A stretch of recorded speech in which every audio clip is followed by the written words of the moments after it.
వసు, ఓయ్ వసు, వసు ఎక్కడున్నావే? ఏ వసు, ఎక్కడ తెచ్చావు?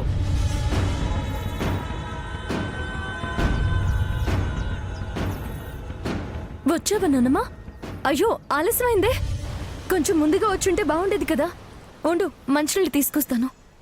ఏయ్, ఏంటే ఏమీ జరగనట్టు మాట్లాడుతున్నావు?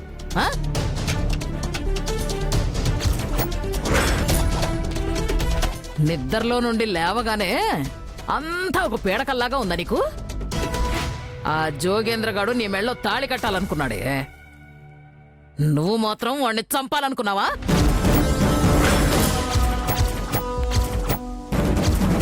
పెళ్లి చేసుకుంటే నువ్వు వాడి వెంట వెళ్ళిపోతావు అనుకున్నానే. దరిద్రం వదిలిపోతుందనుకుంటే ఇలా చేసావేమిటే? ఏయ్, నువ్విక్కడ ఉన్నంతకాలం నా మనవరాలికి పెళ్లి కాదే. అయినా వాణ్ణి హత్య చేసి ఏం సాధిద్దాం అనుకున్నావే? నువ్వు బాగుపడవే, నువ్వు బాగుపడవు. నేనొకటి అనుకుంటే నువ్వు ఒకటి చేస్తావు. వాడుక రాక్షసున్నానమ్మా. ఆడపిల్లని అత్యాచారం చేయాలనుకునేవాడు జీవితాన్ని ఉద్ధరిస్తాడని నువ్వెలా అనుకుంటున్నావు?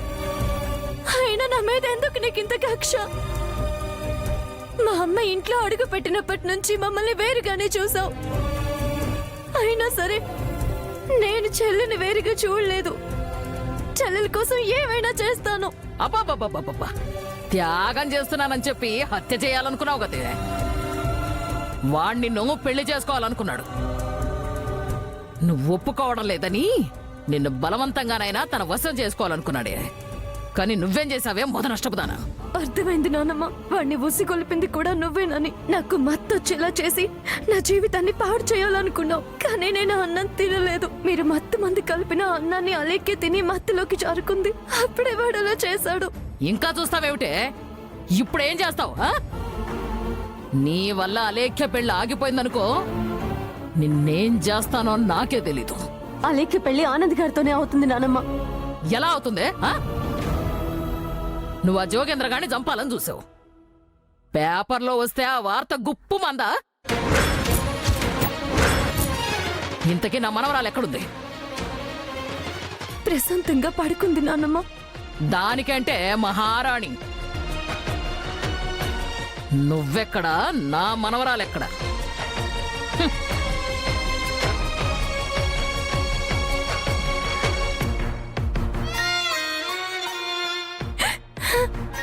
అవునానమ్మా, నేనే నువ్వు అన్నట్టు అయిపోయాను.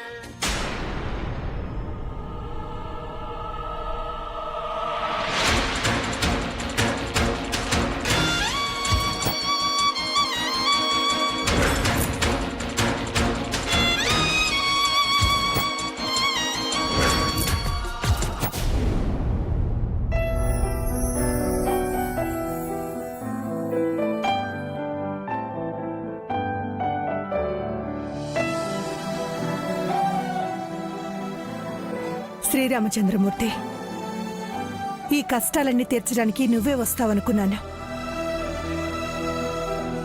కానీ సీతా సమేతంగా పిలిస్తే గాని నువ్వు రావని అర్థమైంది. అలా పిలవకపోవడం నా పొరపాటే. నా తప్పు తెలుసుకోగానే సుగుణాలు కలిగిన సీతమ్మ లాంటి వసుంధర్ని నా ఇంటి కోడల్ని చేస్తున్నావు.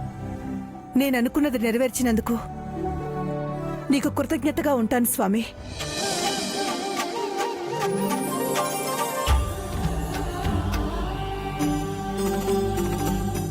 ఆనంద్, ఆ శుభలేఖలు తీసుకో. అలాగే అమ్మా.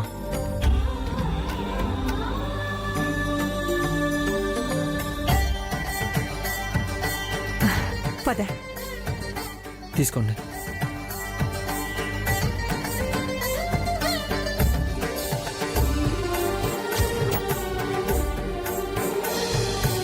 అన్నయ్యని పిలవమంటావమ్మా? ఇక మనం తన పని గురించి గుర్తు చేయాల్సిన అవసరం లేదు ఆనంద్. తనే వచ్చేస్తాడు.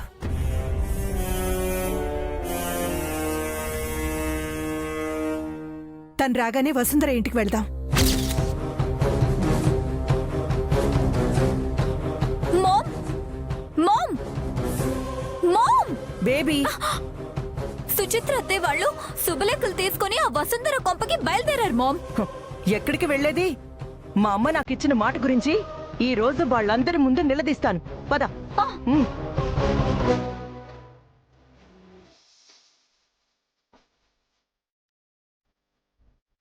అమ్మా ఇంక బయలుదేరదామా? మేము రెడీ అన్నయ్య, మీకోసమే వెయిట్ చేస్తున్నాం. ఇంకా ఆలస్యం చేయకుండా వెంటనే బయలుదేరదాం. ఇంతకీ అప్పు ఎక్కడ? అత్తయ్య గారు ఇంకా రాలేదు వంశీ. నాన్నమ్మ ఇంకా కోపంగానే ఉన్నారేమో. నేను వెళ్ళి తీసుకొస్తాను కదా, ఒక నిమిషం ఉండు. అప్పు అప్పు అప్పు డార్లింగ్, రా అప్పు, త్వరగా రా. చలో చలో చలో చలో చలో, కమాన్ కమాన్ రా.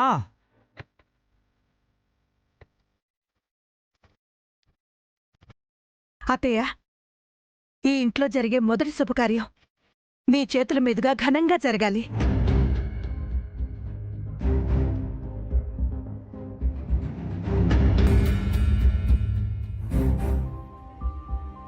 అప్పు, నీ మాట కాదన్నందుకు నా మీద కోపం లేదు కదా? అలా అనకండి. మీరు రోజులో 4 గంటలు మీ బాధలు మాతో పంచుకోకుండా మీరు మాకు దూరంగా ఉన్నారేమోనని మాకు చాలా బాధగా ఉండేదండి. కానీ ఏ నిజం తెలిసాక 24 గంటలు మా ఎదురుగా సంతోషంగా కనపడుతుంటే మాకు చాలా ఆనందంగా ఉందండి.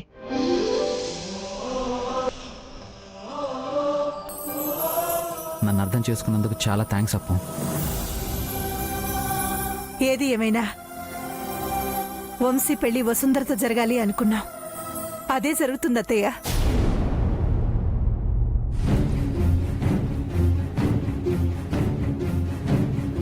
వదినా,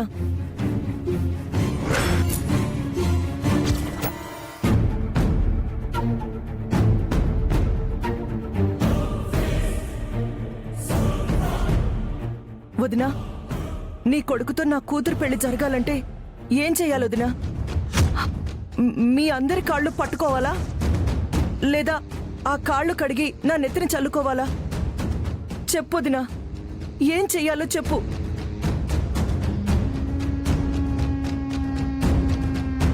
అమ్మమ్మ, బావతో నా పెళ్లి కాకపోతే ఇక్కడే పెట్రోల్ పోసుకొని తగలు పెట్టుకుంటాను. నక్షత్ర,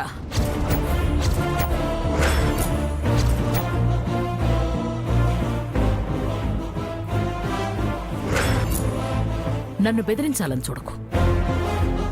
నువ్వలా తగలబెట్టేసుకుంటే నువ్వు నా మనవడి జీవితం నుంచి తప్పుకున్నావనుకుంటాను.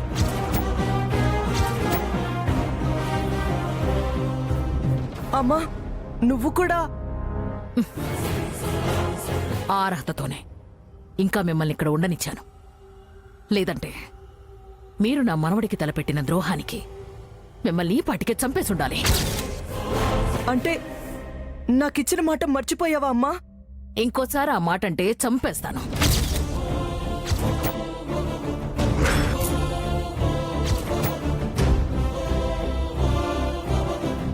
నేనెప్పుడూ ఇచ్చిన మాటకి కట్టుబడి ఉంటాను. కానీ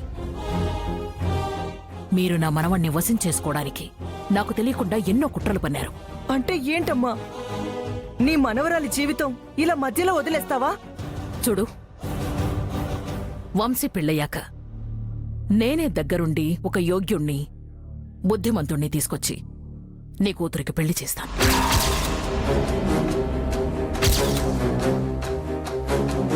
అలా కాదు కూడదు అనుకుంటే మీ ఇద్దరూ బయటకు వెళ్లి అపర్ణాదేవి ఇంటి నుంచి వచ్చాము అని చెప్పండి.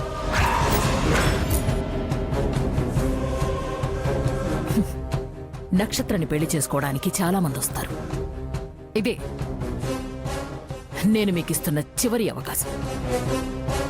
ఆ అవకాశం కంటే మా ఇద్దరికి కొంచెం విషం ఇచ్చి చంపేయమ్మా.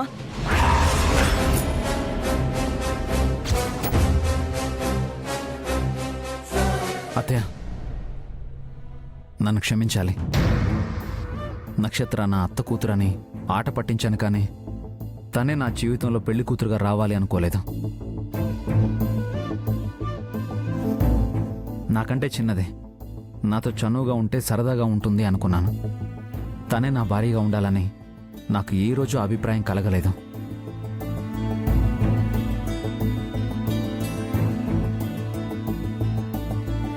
నా హార్ట్ ఫ్రెండ్ నాకు దూరం అయినప్పటి నుంచి నా మనసు నాతో సంఘర్షణ పడుతూనే ఉంది. ఇప్పుడు విముక్తి లభించింది అత్తయ్య. దాన్ని దూరం చేయకండి ప్లీజ్.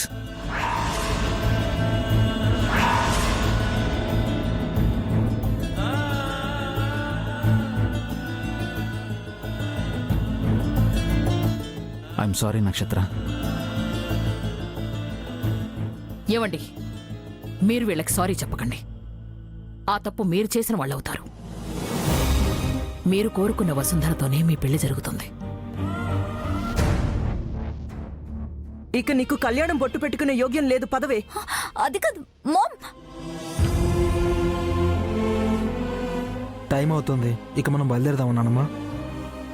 వద్దు ఆనంద్, మీరిక్కడే ఉండండి. నేను సుచిత్ర వెళతాం. నేను వస్తాను అప్పు. వద్దండి, మీరు ఆ ఇంట్లో అడుగు పెట్టాలంటే వసుంధరతో ముందు మీరు ఈ ఇంట్లో కాలు పెట్టాలి. అసలే టైం తక్కువ ఉంది. ఏమండి, మిమ్మల్ని పెళ్లి కొడుకుని చేయాలి. ఆనంద్, ఆ శుభలేఖలిటివు. తీసుకున్నానమ్మా. నువ్వు పెళ్లి ఏర్పాట్లు చేస్తూ ఉండు. సుచిత్ర, పద వెళదాం. అలాగే అత్తయ్య.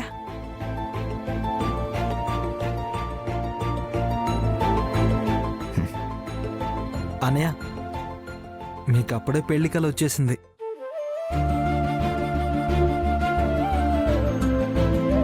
నువ్వు కూడా పెళ్లి కొడుకులా నా పక్కనే కూర్చుంటావు కదరా. కంగ్రాట్స్ అన్నయ్య, అనుకున్న సాధించావు. థ్యాంక్స్ రా.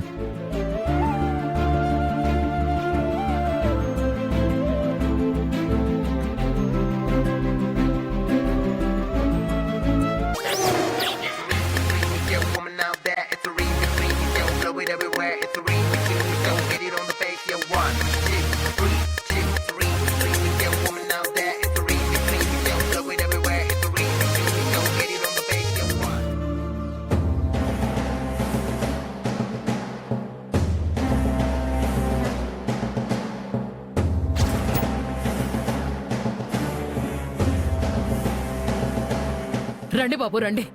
కొన ఊపిరితో కొట్టుమిట్టాడుతున్నవాడు చెప్పే నిజంతోనే నా మనవరాలు ఊపిరి నిలుపుకుంటుంది. లేదంటే పడిన ఆ నింద కారణంగానే ప్రాణాలు తీసుకునే పరిస్థితిలో ఉందండి. అంత సున్నిత మనస్కురాలు బాబు నా మనవరాలు. అటువంటి దాని మీద అత్యాచారం చేసి మంచాన పడున్నాడు ఆ ముదనష్టపోడు. వాడు రక్తం గక్కుకొని చచ్చిపోయేలోపు నిజం గక్కించి నా మనవరాలి ప్రాణం నిలబెట్టండి ఇన్స్పెక్టర్ గారు. మేడం, మీరు కంగారు పడకండి. మేం వచ్చిందే దానికోసం. తప్పకుండా నిజాన్ని రాబడతాం. నిందితుడు ఎక్కడున్నాడో చెప్పండి. వాడికి తగిన శిక్ష పడేలా చేసి మీ మనవరాలకు వీలైనంత వరకు న్యాయం చేకూరుస్తాం. రండి ఇన్స్పెక్టర్ గారు, రండి.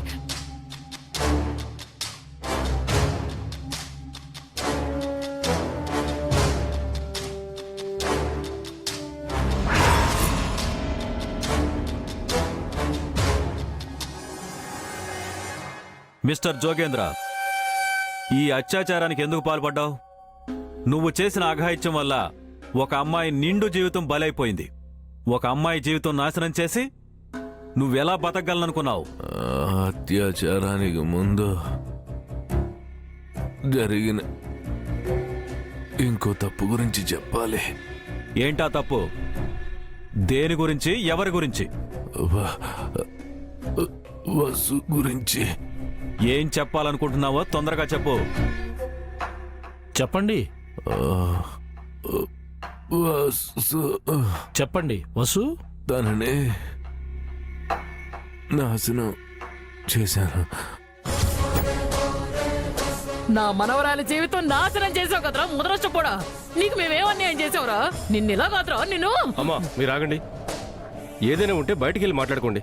ఇది హాస్పిటల్. అది కాదు డాక్టర్ గారు, వీడు నా మనవరాలి జీవితాన్ని చెరిపేశాడు. ఇంకా అవమానంతో చచ్చిపోతుంది. అమ్మా ముందు జరిగిందేదో స్పష్టంగా తెలుసుకోనివ్వండి. అతనేదో చెప్తానంటున్నాడు కదా.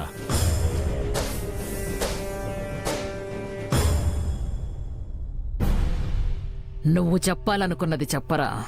ఎవరిని ఎలా ఆడించాలో నేనాడిస్తా. నువ్వు పోయినా పర్వాలేదు. ఈ నిందతో దాని ఆశలు నశించిపోయి బాధతో కుమిలి కుమిలి చావాలి. నాకు నా మనవరాలికి ఇంకది జీవితంలో అడ్డు రాకూడదు. ఏం చెప్పాలనుకుంటున్నావో చెప్పు జోగేంద్ర. పెళ్లి చేసుకుంటానని చెప్పి ఆ, వేరే వాడితో పెళ్లి చూపులకి రెడీ అయింది. అదేంటని అడిగాను. నా జీవితం నా ఇష్టం అని చెప్పింది.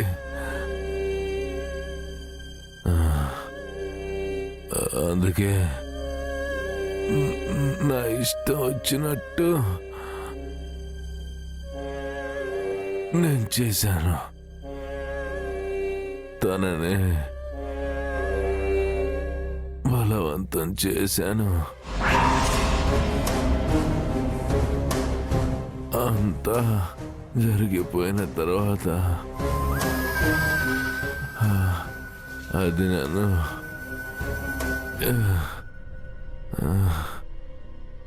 ఎడాపెడా నరికేసింది. అందుకే నాకు గతి పట్టింది. అమ్మాయిల కోసం ఎన్ని చట్టాలున్నా మీలాంటి వాళ్ళకు బుద్ధి రాదు. నువ్వు ఆ అమ్మాయిని మానభంగం చేసి ఎంత ధైర్యంగా సమాధానం చెప్తున్నావంటే ఇది కరెక్ట్ కాదురా. డాక్టర్ గారు, వీడు బతికితే నాకు ఇన్ఫార్మ్ చేయండి. తీసుకెళ్లి ఉరితాడిని తగిలించి ప్రాణం తీస్తాను. కానిస్టేబుల్స్ రండి.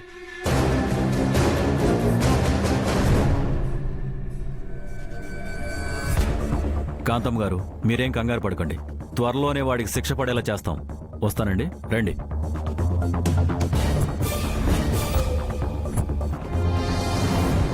చెప్పండమ్మా, అత్యాచారానికి గురైన అమ్మాయి మీ తాలూకేనా? అవును బాబు, అవును. ఆ భాగ్యురాల్ని నేనే. వాడు నా మనవరాల్ని మానభంగం చేశాడు. ఎందుకు చేశాడు? నిందితుడికి మీకు ఉన్న రిలేషన్ ఏంటి? ఏదైతే ఏముంది బాబు, చచ్చిన చేపకు నీళ్లు పోస్తే ఈదుతుందా? నా మనవరాలి జీవితం నాశనం చేసేశాడు బాబు వాడు. అది కాదండి, నిందితుడి మీద మీరు ఎలాంటి రియాక్షన్ తీసుకుంటారు?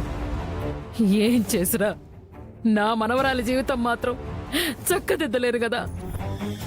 ఇంత జరిగాక నా మనవరాల్ని ఎవరు పెళ్లి చేసుకుంటారు? నేను దాన్ని ఏ ఇంటికి కోడల్ని చేయాలి బాబు? నా కర్మ. ఇదంతా తలుచుకుంటే నా గుండె తరుక్కుపోతుంది. నన్ను వదిలేయండి, నేను ఇంకేమీ చెప్పలేను.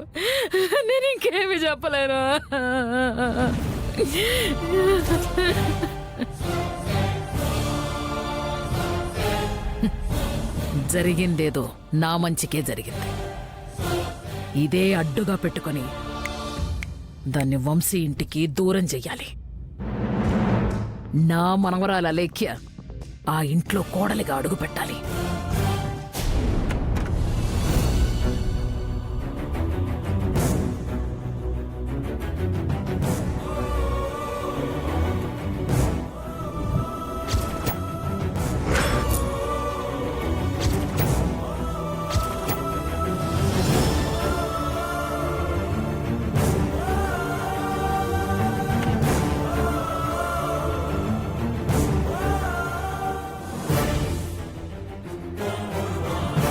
మనవరాలా? ఒసే మనవరాలా, ఒసేవ్, కాకర్ల వారింటికి కాబోయే చిన్న కోడలా, లేవమ్మా. 10 నిమిషాలు పడుకోని నానమ్మా, ఒళ్ళంతా ఒకటే నొప్పులు. అవునా? నువ్వు ఆనందబాబు కలిసి అంతలా అలసిపోయేలా తిరిగారన్నమాట. ఇంకా నిద్ర వస్తుందా? పడుకోమా, పడుకో. 10 నిమిషాలేమిటే, ఇంకో 10 గంటలైనా పడుకో. నిన్ను కాదనేవారెవరే? నీకిష్టం వచ్చినంతసేపు రెస్ట్ తీసుకో. ఇదిగో, ఎంతసేపు పడుకుంటే అంత మంచిదే. మొహంలో కళ కూడా పెరుగుతుంది.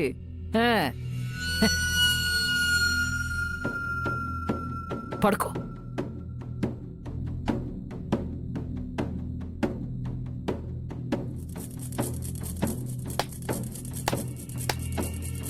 ఇది నిద్రమత్తులో ఉంది. అలసిపోయింది కాబట్టి ఇప్పట్లో లేవదు. ఈలోపు వసుంధర బతుకుని ఆ జోగ్గాడు ఆడుకున్నాడని వాళ్ళని అంటగట్టేస్తే సరిపోతుంది.